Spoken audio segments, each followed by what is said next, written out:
Magkahalong emosyon ang nararamdaman ni Julina Magdangal dahil nalalapit na ang pagtatapos ng Lavender Fields na pinagbibida ni Jody Santa Maria. Ginampanan ni Julina ang karakter ni Lily Atienza sa magwawakas na proyekto. Isang masayang karanasan para sa aktres ang muli niyang paggawa ng serye. Thankful ako sa Dreamscape na nakonsider ako for this dahil may mga bagong direktor ako na naka-work. Pagbabahagi ni Julina. Ayon sa actress-singer, ay talagang malaki na ang ipinagbago sa paggawa ng mga serye ngayon kumpara noon. Nakita ko na talagang mas pwedeng limited, 8 episode na lang, katulad ng Lavender Fields. Pero yung weeks ng taping namin, 9 or 10 weeks lang. Trabaho kung trabaho tapos pahinga na. Dati parang sobrang tagal talaga. Ngayon mas pwede mong iplano yung mga days mo, mga months mo, lalo na kung may anak.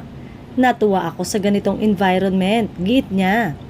Aminado si Julina na hinahanap-hanap na rin niya ngayon ang pagiging talk show host. Matatanda ang 7 taong napanood ang Magandang Buhay kung saan ay kasamang host din ni Julina sina Melay Cantiveros at Carla Estrada.